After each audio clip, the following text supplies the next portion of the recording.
भूमिका, चलो बेटा खाना खा लो। प्रार्थना जी ने अपनी बहू को आवाज लगाई। मम्मी जी, मुझे अभी वक्त लगेगा, आप लोग खा लीजिए, भूमिका ने कहा। प्रार्थना जी ने पति और बेटे को खाना परोसा और खुद बहू का इंतजार करने लगी। आधे घंटे बाद प्रार्थना जी भूमिका के पास गई। रात के 10:30 बज रहे हैं, पहले खाना खा लो, फिर काम कर लेना बेटा, ऐसे तो शरीर पर असर पड़ेगा, प्रार्थना जी ने कहा। मम्मी जी, मैंने कहा ना, मैं काम करके ही खाना खाऊंगी। अब आप मुझे परेशान कर रही हैं। आपको क्या पता नौकरी के लिए क्या कुछ नहीं करना पड़ता। ऑफिस का काम घर के काम की तरह नहीं होता जिसमें दिमाग ना लगाना पड़े। पर यह सब आपको क्या पता होगा। आपने सारी जिंदगी घर संभालने के अलावा किया ही क्या है। आप तो ठहरी हाउसवाइफ, वर्किंग वुमन की तरह क्वालिफिकेशन तो होगी नहीं आपके पास इस बात को समझने के लिए। भूमिका बोलती जा रही थी। बहू, मैं अच्छी तरह से समझती हूँ तुम्हारे काम को, तभी तो तुम्हें अब तक घर गृहस्थी के काम से दूर रखा है, ताकि तुम दोहरी जिम्मेदारी से परेशान ना हो जाओ।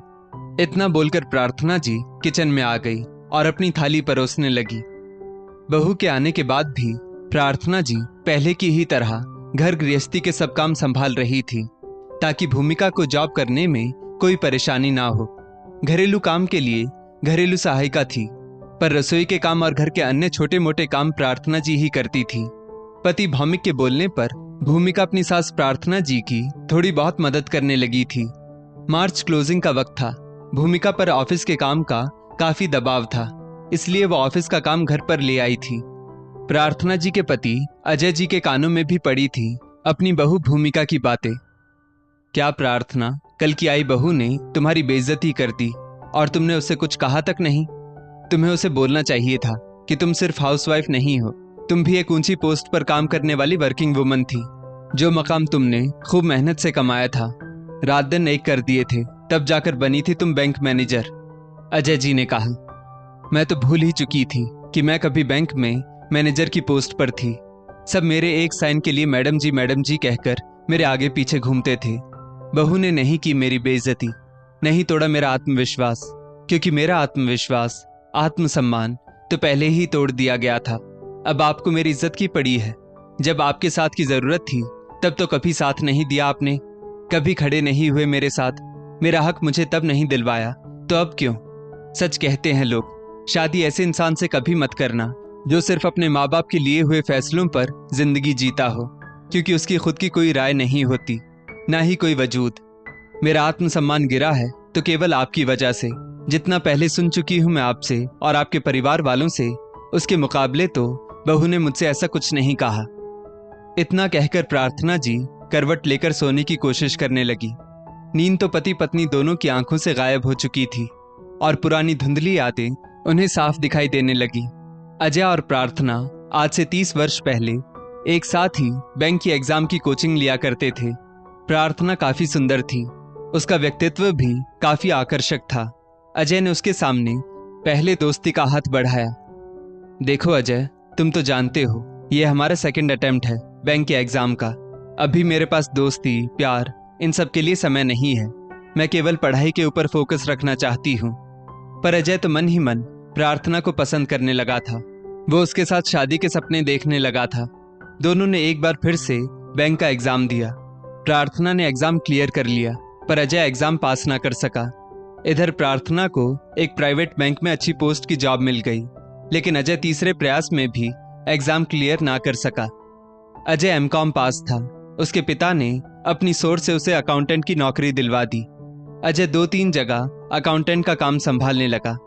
वो गुजारे लायक तो कमाने लगा था। उसे प्रार्थना से शादी करनी थी, इस वजह से वो अपने काम में मेहनत भी खूब करने लगा था। वो सुबह 9 बजे का घर से निकला, रात 9 बजे घर पहुंचता। अजय ने प्रार्थना के सामने शादी का प्रस्ताव रखा। प्रार्थना को भी उसकी आंखों में अपने लिए प्यार नजर आया और उसने भी उसके प्रस्ताव को स्वीकार कर लिया, लेकिन उसने शर्त रखी कि वो अपनी नौकरी शादी के बाद भी जारी रखेगी। प्रार्थना के पापा ने उसे समझाया, देखो बेटा, अजय सही लड़का है, शरीफ है, कमाने भी लगा है, अपनी जिम्मेदारी भी समझता है, लेकिन तुम बैंक मैनेजर हो और वो अकाउंटेंट।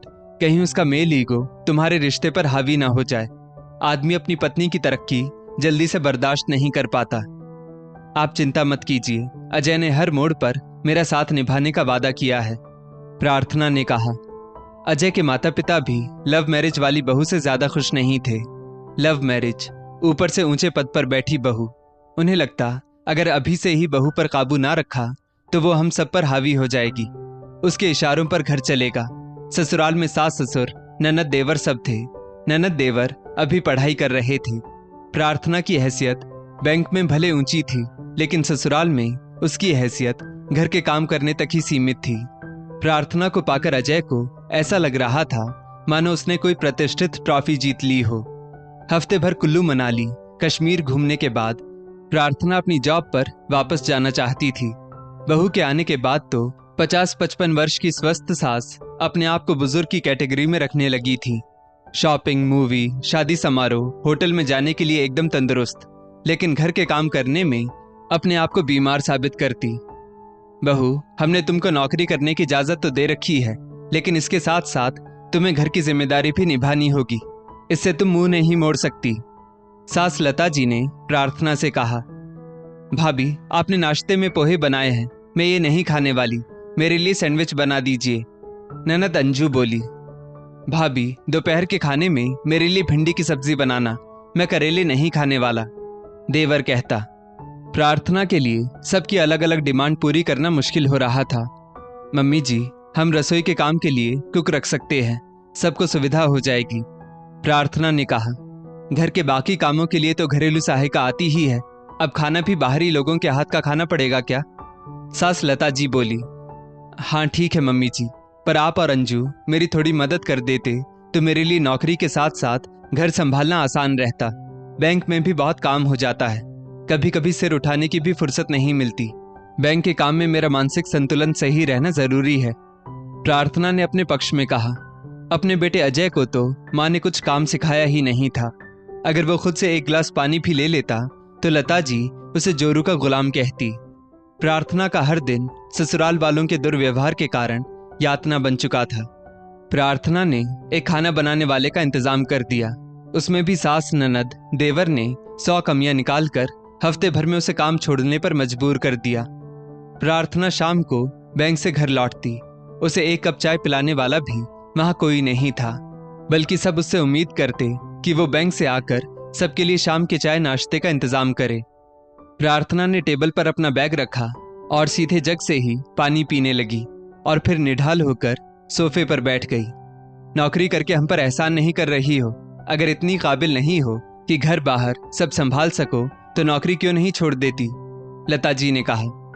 लता जी ने अपने बेटे को भी भड़काया कि अगर बहू का प्रमोशन हो गया तो समाज में उसकी इज्जत तुमसे ज्यादा हो जाएगी। ससुराल वालों ने प्रार्थना को बहू नहीं बल्कि एक चलती फिरती मशीन समझ रखा था। पति अजय मूक दर्शक की भांति सब देखता रहता। वो प्रार्थना से प्यार तो करता था, पर अपनी माँ से नहीं कह पाता कि प्रार्थना पढ़ी लिखी है, उसने अपने दम पर अपनी पहचान बनाई है, वो अपनी काबिलियत से घर बाहर सब संभाल रही है। हमें उसका सहयोग करना चाहिए, उसके सामने रुकावटें नहीं पैदा करनी चाहिए। प्रार्थना किचन में रात का खाना बना रही थी। काम के बोझ से चक्कर खाकर वो गिर गई। अजय तुरंत उसे डॉक्टर के पास ले गया। साल भर में प्रार्थना की हालत क्या से क्या हो गई थी। माता पिता से उसने कुछ कहना चाहा तो उन्होंने साफ तौर पर कह दिया कि हमने तो तुम्हें पहले ही आगाह किया था। डॉक्टर ने प्रार्थना को अच्छे खान पान और आराम की सख्त हिदायत दी, क्योंकि वो मां बनने वाली थी। इस खबर से सब बहुत खुश थे, खासकर अजय। हफ्ते भर छुट्टी के बाद प्रार्थना फिर काम पर जाने लगी, क्योंकि वो अपनी पहचान खोना नहीं चाहती थी। किसी का सहयोग ना मिलने की वजह से उसे घर और बैंक के बीच सामंजस्य बिठाने में दिक्कत हो रही थी। प्रार्थना ने अपने हक के लिए आवाज उठाई। मैंने रसोई के काम के लिए एक कुक का इंतजाम कर लिया है। आप लोगों से उम्मीद है आप लोग उसके साथ अच्छा बर्ताव करेंगे। अब क्या हम बाहर वाली के हाथों की कच्ची पक्की रोटियां खाएं, वो भी ठंडी? खुद ही खाना गर्म करो और खुद ही परोसो, लता जी बोली। पति अजय तो कुछ बोलने से रहा, इसलिए सब कुछ प्रार्थना को ही बोलना पड़ता। कुक के आने के बाद भी घर में क्लेश बढ़ते ही जा रहे थे। कभी कुक ने खराब खाना बनाया तो कभी सूखे कपड़े छत पर से उठाने को लेकर, तो कभी कोई मेहमान आ जाए तब। देखो बहू, मेरे भाई भाभी आने वाले हैं, 2-3 दिन के लिए तुम्हें छुट्टी लेनी होगी। लता जी बोली। मम्मी जी, मैंने वैसे भी काफी छुट्टियां ले रखी हैं। मैं इस तरह बार बार छुट्टी नहीं ले सकती। मैं सुबह 9 बजे तक तो घर ही रहूंगी, साथ में नाश्ता कर लूंगी, फिर शाम के बाद का वक्त साथ बिता लूंगी। इसमें छुट्टी लेने की क्या जरूरत? प्रार्थना ने कहा। बस इसी बात को लेकर सास ने कलह कर दी। प्रार्थना के ससुर जी ने अजय से साफ कह दिया, देखो अजय, हम चाहते हैं कि बहू ही रसोई का काम देखे। उससे कहो कि वो नौकरी के साथ साथ घर की जिम्मेदारी भी बखूबी निभा सकती है तो ठीक है, वरना नौकरी छोड़ दे या तुम दोनों अपनी अलग गृहस्थी बसा लो। रोज रोज की कलह अब मुझसे बर्दाश्त नहीं होती। ससुर जी ने ऐसे वक्त पर यह बात कही जब प्रार्थना खुद ममता की चौखट पर खड़ी थी। वो माँ बनने वाली थी। अजय घर का बड़ा बेटा था। वो माँ बाप को छोड़ने का कलंक अपने सिर पर नहीं लेना चाहता था, इसलिए उसने प्रार्थना के सामने शर्तें रखी। प्रार्थना, अगर तुम मेरे साथ जीवन बिताना चाहती हो तो नौकरी छोड़ दो, नहीं तो मुझे छोड़ दो। प्रार्थना को अपने कानों पर विश्वास नहीं हो रहा था कि उसका पति उससे ऐसा कुछ भी कह सकता है। अब प्रार्थना के मन में अजय के प्रति न पहले जैसा प्यार बचा था, न ही सम्मान। गर्भावस्था के 6वें महीने ही प्रार्थना अपने मायके आ गई। मायके आकर उसे कुछ राहत मिली। मायके से ही वो जॉब पर जाती थी। 9वें महीने उसने एक प्यारे से बेटे को जन्म दिया। बेटे के जन्म के 3 महीने बाद प्रार्थना ससुराल वापस आ गई। बच्चे के 6 महीने का होने पर एक बार अपनी तसल्ली के लिए उसने ससुराल वालों के सामने मदद की फिर गुहार लगाई। मैं नौकरी नहीं छोड़ना चाहती हूँ। मैंने ये नौकरी बहुत मेहनत से पाई है। मैं मुन्ने की देखभाल के लिए एक आया का इंतजाम भी कर लूंगी, जो आप लोगों की निगरानी में मुन्ने का ध्यान रखेगी। अरे, तुमने बेटे को जन्म दिया है, उसे किसी अनाथ आश्रम से लेकर नहीं आई हो। तुम में ममता नाम की कोई चीज है या नहीं? हमने पहले अपने बच्चे संभाले, अब तुम्हारे संभाले। हमसे नहीं होगा ये सब। सास लता जी ने स्पष्ट रूप से कहा। अजय ने भी मां का समर्थन किया। प्रार्थना भी इस शादी को तोड़ना नहीं चाहती थी। पति के असहयोग से प्रार्थना अपनी नौकरी छोड़ने को मजबूर हो गई। उसे अपनी गृहस्थी बचानी थी, बच्चे की परवरिश करनी थी और अपने पति की श्रवण कुमार वाली छवि को भी बनाए रखना था। प्रार्थना ने अपनी नौकरी, अपना करियर सब छोड़ दिया। प्रार्थना के इस फैसले से सब खुश थे, सिवाय प्रार्थना के।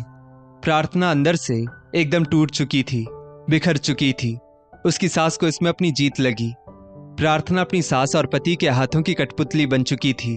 उससे जैसा जो कहता वो करती जाती, क्योंकि उसने पहले हिम्मत नहीं दिखाई।